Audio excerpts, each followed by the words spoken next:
ሰላም ዛይንቴክ በአዲስ ቪዲዮ ተመልሼ መጥቻለሁ። እንዴት ቆያችሁ? ሳምንታችሁ እንዴት አለፈ? እኔ ጋር በጣም ቆንጆ ነበር፣ እግዚአብሔር ይመስገን። እንግዲህ ባለፈው ሳምንት የተወሰኑ መረጃዎችን ከወደ ዩኤስ አሜሪካ ላይ ያለና እንዲሁም ደግሞ የዩሮፒያን ዩኒየን እንዲሁም ደግሞ ሮማኒያ ላይ ያሉ የኢሚግሬሽን ኢንፎርሜሽኖችን አንስተን አውርተን ነበር። ዛሬም ደግሞ በአዲስ መረጃ ተመልሼ መጥቻለሁ። ዛሬ ከወደ ዩኬ ምን አዲስ ነገር አለ ከዚህኛው ከፌብሩዋሪ 25 ጀምሮ የሚለው ነገር ነው የምናየው ማለት ነው። ከዚህ በፊትም ቲክቶክ ላይ የተወሰነ መረጃ ሰርቼ ነበር ስለ ኢቲኤ ማለት ነው። እሱን በተመለከተ ዛሬ የተወሰኑ ዲቴሎችን እናነሳለን ማለት ነው። ሼር፣ ላይክ፣ ሰብስክራይብ ማድረግ እንዳትረሱ።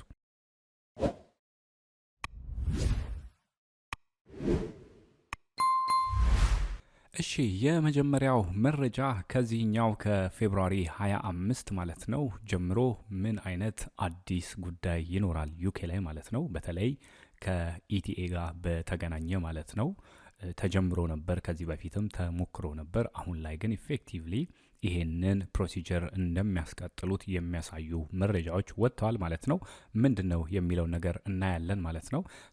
ዩናይትድ ኪንግደም ወይም ዩኬ አዲስ የሆነ ሜጀር የሆነ የኢሚግሬሽንና ቦርደር ኮንትሮል ቼንጆችን እያወጣች ነው። ይሄኛው ደግሞ ትራቭል የሚያደርጉ ሰዎችን ቪዛ አፕሊካንት እንዲሁም ደግሞ ስተዲ ለማድረግ ቪዚት ለማድረግ የሚሄዱ እንዲሁም ደግሞ ለመስራትና ለመኖር የሚሄዱ ሰዎችን አፌክት የሚያደርግ ነው ይላል። ያ ማለት ፕሮሲጀሩን ተከትለው ካልሄዱ ማለት ነው።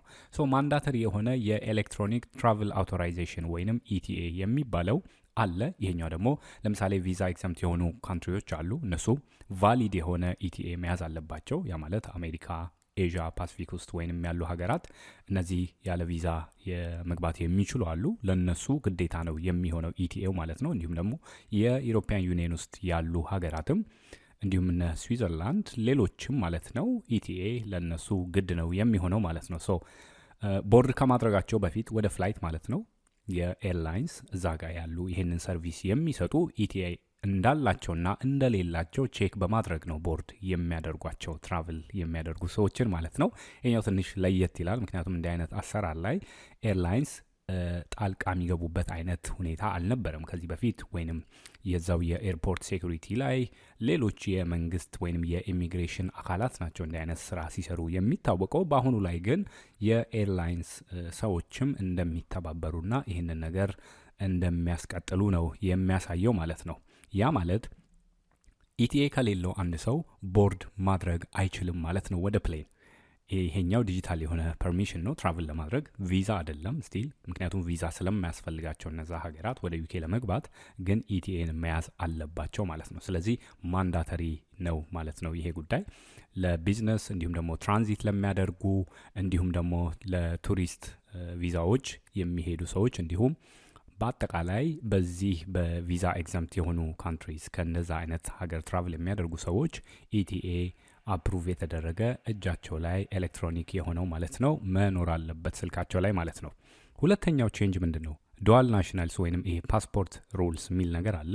ለምሳሌ ዱዋል የሆነ የብሪቲሽ ናሽናልስ ትራቭል ማድረግ ያለበት በራሱ በአንደኛው በብሪቲሽ ፓስፖርት ነው በሚገባበት ሰዓት ማለት ነው። ለምሳሌ ሌላ ዩኬ የዩኤስ ወይንም ካናዳ ሊሆን ይችላል ፓስፖርት ያለው ሰው የብሪቲሽ ፓስፖርቱን የዩኬም ትቶት ማለት ነው በዛ ልግባ ቢል ዲናይ ሊደረግ እንደሚችል ነው አዲሱ ህግ የወጣው ማለት ነው። ለዛ ነው ኢቲኤ ሪኳየር የሚያደርገው ማለት ነው። ስለዚህ ለምሳሌ የብሪቲሽ ወይንም የአይሪሽ ፓስፖርት ሆልደሮች እነዚህን አያካትትም። ግን ፓስፖርታቸውን ይዘው ትራቭል በሚያደርጉበት ሰዓት ወይንም ወደ ዩኬ በሚገቡበት ሰዓት ዱዋል ሲቲዝንሺፕ ያላቸው ሰዎች የብሪቲሽ ፓስፖርት ነው ይዘው መግባት ያለባቸው የሚል ነው የወጣው። ትንሽ ያልተለመደ አይነት ፕሮሲጀር ነው ይሄኛው አዲሱ ህግ ነው እንግዲህ። ስለዚህ በነን ብሪቲሽ ፓስፖርት ትራቭል የሚያደርጉ ሰዎች ኢቲኤ እንደሚያስፈልጋቸው ነው። ኢቭን የብሪቲሽ ዜጎች ሆነው ዱዋል ኖሯቸው የሌላን ሀገር ፓስፖርት ይዘው ወደ ዩኬ መግባት ቢፈልጉ ያለ ኢቲኤ መግባት እንደማይችሉ ነው ማለት ነው። ስለዚህ ይሄኛውም ጥንቃቄ እንዲደረግ ካሁኑኑ ለማሳወቅ ነው ማለት ነው። ሌላኛው ሶስተኛው ምንድነው? የዩኬ ፉሊ ዲጂታል የኢቪዛዎች ላይ ሙሉ በሙሉ ዲጂታል የማድረግ እሳቤ ወይንም ወደዛ አይነት አካሄድ እየተካሄደ እንደሆነ የሚያሳይም መረጃ አለ ማለት ነው። በዚህኛው በፉሊ ዲጂታል ሲሆን ማለት ነው ኢቪዛስ በሚሆኑ ሰዓት የዩኬ ቪዛዎች እንዲሁም ደግሞ ፐርሚሽኖች ማለት ነው ዲጂታሊ ብቻ ነው የሚሆኑት በዚህ ኬዝ። ያ ማለት የፊዚካል ቪዛ ሌብሎች ይቀራሉ፣ ፓስፖርት ላይ ስታምፕ የሚደረግበት ማለት ነው። እንዲሁም ደግሞ ባዮሜትሪክ የሆኑ የሬዚደንስ ፐርሚቶች ሁሉም ፌዝድ አውት ያደርጉና አዳዲስ አፕሊኬሽኖች በሚመጡበት ሰዓት ከአሁን በኋላ ማለት ነው ከፌብሩዋሪ ጀምሮ ነው ይሄኛው አፕላይ የሚደረገው ማለት ነው። በሙሉ ዲጂታሊ የሆኑ ይመጣሉ ማለት ነው። እንዲሁም ደግሞ የኢሚግሬሽን ስታተስ የሁሉም አፕሊካንት ማለት ነው ኦንላይን ነው ስቶር የሚደረገው። ያ ማለት የዩኬ ቪአይ ኦንላይን አካውንት ላይ ማለት ነው። ያ ደግሞ ኮኔክት ይደረጋል ከብሪቲሽ ፓስፖርት ጋር፣ ፓስፖርት ካላቸው ከሁሉም ሰዎች ጋር ማለት ነው። ስለዚህ ሁሉም ሰው ኢንሹር ማድረግ አለበት የፓስፖርቱን ዲቴይሎች ማለት ነው። ያ ማለት የዩኬ ቪአይ አካውንት ላይ ያለው ዲቴይል እና እንዲሁም ደግሞ ፓስፖርት ፊዚካል ፓስፖርት ላይ ያለው ማች ማድረጉ ቼክ መደረግ አለበት። ስለዚህ እያንዳንዱ ሲቲዝን በዚህ ጉዳይ ላይ በደንብ ሲሪየስሊ ቼክ ማድረግ እንዳለበት ነው የጠቆሙት ማለት ነው መረጃው ላይ። ሌላኛው ምንድን ነው አዲስ ወይንም በዚህኛው ፌብሩዋሪ ላይ ያሉ ቼንጆች ከኢሚግሬሽን እንዲሁም ከዩኬ ጋር በተገናኘ ማለት ነው ከዲፓርቸር በፊት ያሉ ቼኮች ማለት ነው። እነሱ ደግሞ ትልቁ ይሄ ፕራክቲካል ቼንጅ ነው እዚህ ላይ ያለው ነው የሚለው። ያ ማለት የኢሚግሬሽን ቼኮች ትራቨል ከማድረጋችሁ በፊት ሀፕን እንደሚያደርጉ ነው። ያ ማለት ልክ ቼኪን ላይ ያሉ ማለት ነው።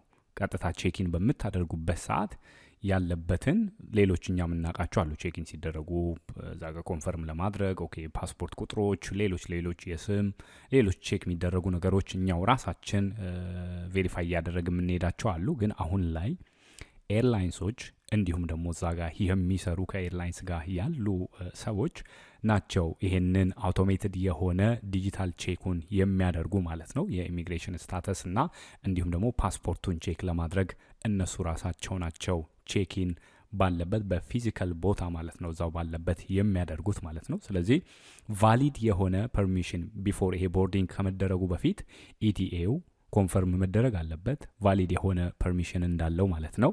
እንዲሁም ደግሞ የገቨርንመንት ሲስተሞች ቬሪፋይ ለማድረግ ይጠቀማሉ እነሱ ቢፎር ይሄ ዲፓርቸር ያለውን ጊዜ ማለት ነው። ስለዚህ ፐርሚሽን ከሌለው ትራቨል ማድረግ አይችልም። ኖ ፐርሚሽን ኖ ትራቨል ነው ያሉት። ሰው ይሄ ነው ከዚህ ጋር የተገናኘው መረጃ ማለት ነው። በነገራችን ላይ ስለ ኢቲኤ አፕሊኬሽንስ ከዚህ በፊትም በሰፊው ሲወራ ስለነበረ ማለት ነው። አንድ ሰው ትራቨል ከማድረጉ ከ3 ቀናቶች በፊት ማለት ነው ይሄንን የኢቲኤ አውቶራይዜሽን ማለት ነው መክፈል አለበት። ዋጋውም ወደ 20 ፓውንድ ነው የሚሆነው ፐር ፐርሰን በዚህ ሰዓት ማለት ነው። እንዲሁም ደግሞ ከ16 ፓውንድ ጀምሮ እስከ 20 ከፍ እንደሚል ነው። ስለዚህ እያንዳንዱ ትራቭለር ህጻናትም ልጆችም ሊሆኑ ይችላሉ ማለት ነው ኢቲኤ ከፓስፖርታቸው ጋር ሊንክድ ሆኖ ዲጂታሊ መታየት አለበት ማለት ነው። ስለዚህ ትራቭል የምታደርጉ ሰዎች ምንድን ነው የምትመከሩት ወይንም የማድረግ ያለባችሁ ነገር ማለት ነው?